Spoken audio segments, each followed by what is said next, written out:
Comme vous le voyez ici, moins 1393 troncs, ce qui fait environ 66 339 francs CFA. Moins 98,67 USDT, ce qui fait environ 58 115 francs CFA. Moins 250 USDT, ce qui fait environ 147 243 francs CFA. Donc, quand on fait le calcul, ça fait au total 277 000 francs CFA perdus. Je dis bien 277 000 francs CFA perdus. Je vous explique tout après l'intro.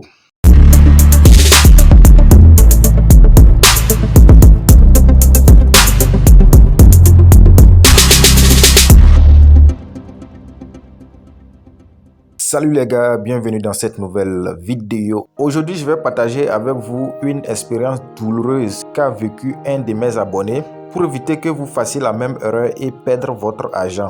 Avant d'entrer dans le vif du sujet, si c'est la première fois que vous tombez sur notre chaîne ASD Business, sachez qu'ici on vous montre des astuces et des stratégies qui vont vous permettre de gagner des crypto-monnaies. Alors si cette thématique vous intéresse, tout ce que vous avez bien de faire, c'est de vous abonner à la chaîne, d'activer la cloche de notification pour ne rater aucune de nos prochaines vidéos et aussi de me donner un j'aime car c'est ça qui me motive, c'est ça qui m'encourage à toujours faire des recherches pour trouver des sites et des plateformes très fiables. Et aussi pour tous ceux qui sont nouveaux dans le domaine des crypto-monnaies, sachez que j'ai organisé une formation gratuite sur la technologie blockchain et les crypto-monnaies. J'ai organisé cette formation dans un groupe Telegram. Le lien du groupe est en description de cette vidéo. Intégrez le groupe pour suivre la formation gratuitement. Alors, comme vous pouvez le voir ici, c'était le 21 juillet 2023 que cet abonné m'a écrit. Comme le voyez, bonjour leader, j'ai eu un sérieux problème aujourd'hui. Et il continue à m'envoyer les captures d'écran et voilà ce qu'il écrit. Mon portefeuille a été vidé avec 277 000 francs CFA ce matin. Ok, donc j'ai essayé de discuter avec lui et finalement on s'est rendu compte qu'il n'avait pas sécurisé son portefeuille. Ok, si vous ne le savez pas, votre portefeuille c'est comme votre compte bancaire parce que les crypto-monnaies c'est en fait de l'argent. Donc si vous ne sécurisez pas votre compte bancaire, c'est normal, on va vous le voler. C'est pour cela que quand vous créez votre compte bancaire, on vous demande de garder soigneusement votre code PIN. Donc c'est pareil aussi pour vos portefeuilles. Et donc pour ne pas que vous vivez la même expérience douloureuse comme cet abonné, je vais vous montrer dans cette vidéo comment vous pouvez sécuriser votre portefeuille afin de ne pas être piraté. Alors la première mesure de sécurité que vous devrez appliquer, tout premièrement lorsque vous voulez télécharger votre portefeuille Trust Wallet, il faut passer par le site officiel de la plateforme. Le site officiel de Trust Wallet, je laisserai le lien en description de la vidéo. Donc cliquez sur le lien qui sera en description de la vidéo pour télécharger votre portefeuille Trust Wallet. Parce qu'il y a les faux sites et ces faux sites là c'est des sites qui sont conçus pour vous arnaquer. Donc une fois que vous arrivez sur leur site officiel, vous cliquez très simplement sur Google Play ici et maintenant vous allez télécharger l'application dans votre Play Store. Et donc lorsque vous allez télécharger l'application Trust Wallet, vous allez maintenant créer votre compte Trust Wallet. Et donc si vous ne savez pas comment créer votre compte Trust Wallet, j'ai déjà fait une vidéo sur ça. Regardez juste en haut de l'écran, la fiche va apparaître. Cliquez sur la fiche pour aller suivre la vidéo afin de savoir comment créer votre compte Trust Wallet. Et bien évidemment, la partie la plus importante lors de la création de votre compte Trust Wallet, c'est de bien sauvegarder les 12 mots-clés. Parce que les 12 mots-clés là, si vous perdez ça, vous avez perdu aussi votre portefeuille comme ça. Alors, après avoir passé par le site officiel pour télécharger votre application et créer votre compte Trust Wallet et bien sauvegarder les 12 mots-clés, bien sûr, ok. Ce que vous allez faire maintenant, vous allez créer un autre portefeuille. Je vais dire, vous aurez deux portefeuilles Trust Wallet.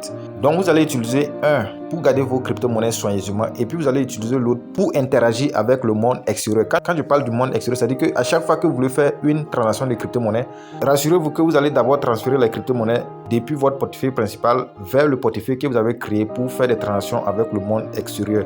Donc ça veut dire que votre portefeuille principal, là, vous ne devrez jamais utiliser ça pour envoyer des crypto-monnaies à quelqu'un. À chaque fois que vous devrez envoyer des crypto-monnaies à quelqu'un, il faut transférer les crypto-monnaies là depuis votre portefeuille principal vers le portefeuille que vous avez créé pour interagir avec le monde extérieur. Donc pour créer un second portefeuille, tout ce que vous devrez faire, c'est de cliquer sur le bouton paramètres. Alors quand vous cliquez sur le bouton paramètres, vous allez cliquer sur le bouton portefeuille ici. Bon, pour moi c'est en anglais, mais écoutez seulement ce que je vais dire.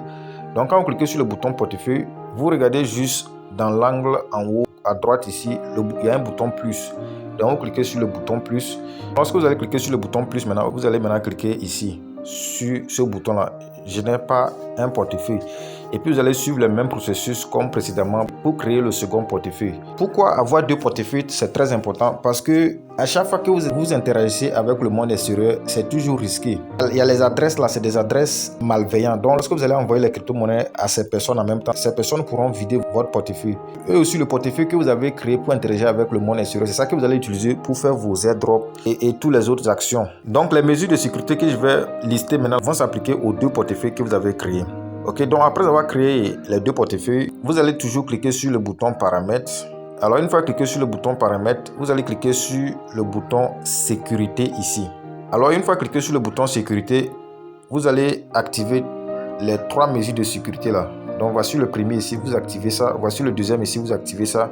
Et voici le troisième ici, vous activez ça. C'est des codes à 6 chiffres. Donc vous activez le code à 6 chiffres. Donc à chaque fois que vous voulez rentrer dans votre portefeuille, on va vous demander ce code là. Et à chaque fois que vous voulez envoyer les crypto-monnaies, on va vous demander de confirmer toujours ce code là. Donc ça vous permet d'être en sécurité. Donc après avoir activé la sécurité, ok, je vais retourner en arrière pour vous montrer une autre mesure de sécurité.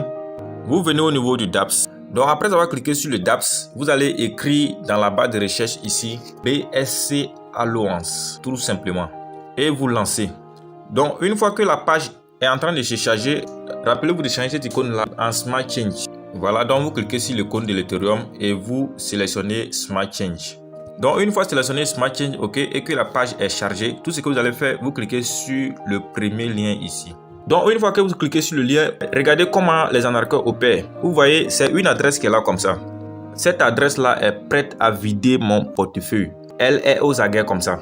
Donc une petite erreur et mes crypto-monnaies vont partir sans que je ne sache. Souvent c'est beaucoup, j'ai supprimé. En fait, c'est une activité qu'il faut le faire à chaque fois. Peut-être à chaque semaine il faut le faire ou bien chaque 2 semaines, ça dépend. Il faut revenir toujours pour voir s'il n'y a pas des portefeuilles qui sont aux aguets comme ça. La première fois que j'étais rentré, j'ai vu qu'il y avait 18 portefeuilles qui étaient aux aguets, qui étaient prêts à vider mon compte. Donc une fois arrivé ici, c'est très simple. Pour remédier à cela, il faut juste cliquer sur Revoke.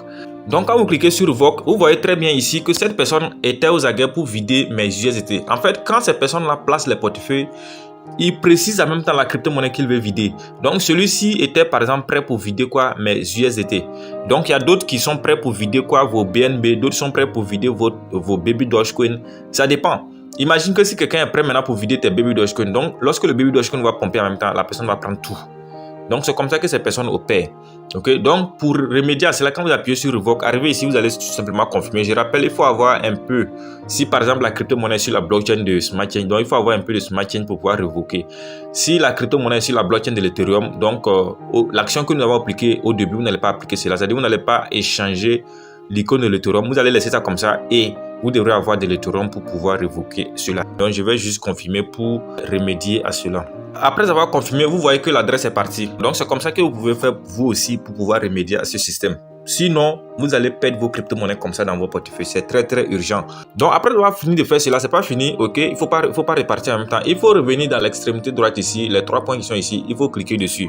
Donc quand vous cliquez dessus, ok, vous allez voir ici recharger. Donc il faut cliquer sur recharger. Donc quand vous cliquez sur recharger, c'est quoi? Ça vous permet d'être rassuré que vous avez annulé toutes les actions.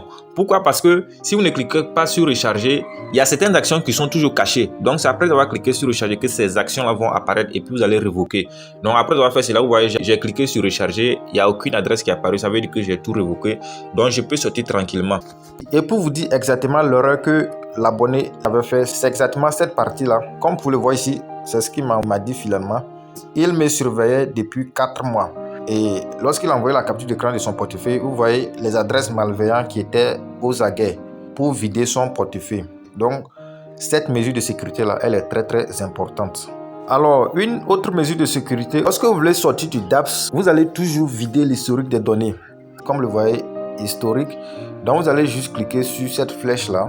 Et une fois cliqué sur la flèche, voilà, c'est une historique. Ça, tout récemment, je suis rentré dans PancakeSwap. Donc, pour vider l'historique des données, vous allez juste cliquer sur la corbeille là pour vider cette historique là. Et comme vous le voyez ici, je vais cliquer sur supprimer. Voilà, vous voyez, j'ai vidé l'historique des données. Donc, après avoir vidé l'historique des données, il faut toujours revenir au niveau des paramètres. Lorsque vous arrivez au niveau des paramètres, vous allez cliquer maintenant sur le bouton préférence ici. Et lorsque vous cliquez sur le bouton préférence, vous allez cliquer sur DApps. Donc lorsque vous cliquez sur le DApps, vous allez vider les caches du navigateur en cliquant sur ce bouton là. Donc voilà, lorsque vous cliquez dessus, maintenant vous allez cliquer sur le bouton OK ici pour vider le cache du navigateur. C'est très important. Donc après avoir vidé le cache du navigateur, vous allez toujours cliquer sur navigateur d'apps et une fois cliqué dessus, vous allez maintenant désactiver le DApps en cliquant sur cette icône là. Donc il faut désactiver le DApps. Et le DApps là, c'est très important. Lorsque vous laissez ça, il y a toujours des actions qui se passent en arrière-plan et les arnaqueurs peuvent vider votre portefeuille facilement. Voilà les gars, donc c'est un peu les mesures de sécurité que vous pouvez appliquer pour ne pas vous faire pirater. C'est très important. Si je peux me permettre de résumer, il faut passer par le site officiel de Trust Wallet pour créer votre portefeuille Trust Wallet. Lors de la création de votre portefeuille Trust Wallet, rassurez-vous que vous avez bien sauvegardé les 12 mots-clés. Il faut écrire ça sur un carnet et garder ça soigneusement. Après ça, il faut activer la sécurité, c'est-à-dire le code à 6 chiffres. Après avoir activé le code à 6 chiffres, il faut vérifier s'il n'y a pas de portefeuille aux aguets en passant par le site BSC Allowance pour évoquer tous les portefeuilles qui sont aux aguets pour vider votre portefeuille. Et comme vous l'avez vu, c'est cette action-là que mon abonné avait négligée et son portefeuille a été vidé de 277 000 francs CFA. Donc après ça, ce qu'il faut faire, il faut vider l'historique des données lorsque vous voulez quitter le DApps. Et donc après ça, ce que vous devrez faire maintenant, c'est de vider le cache du navigateur au niveau du DApps. Et la dernière chose qu'il faut faire, c'est de toujours désactiver le DApps. Il faut toujours désactiver le DApps. J'avais même sauté une étape, c'est de créer 2 portefeuilles et vous appliquez les 2 actions là dans les 2 portefeuilles. Dans l'autre portefeuille là, vous n'allez jamais interagir avec le monde extérieur. La seule interaction que vous allez faire avec l'autre portefeuille, c'est de transférer les crypto-monnaies de là vers votre portefeuille que vous avez créé pour interagir avec le monde extérieur. C'est très important. Donc voilà comment vous pouvez procéder pour être en sécurité afin de ne pas vous faire pirater. Donc les gars, c'est un peu ça pour cette vidéo. Et une fois encore, si vous n'êtes pas encore abonné, c'est l'occasion. Donnez un j'aime à la vidéo, abonnez-vous à la chaîne et activez la cloche de notification pour ne rater aucune de nos prochaines vidéos. Sur ce, je vous donne rendez-vous dans une prochaine vidéo. Ciao, ciao.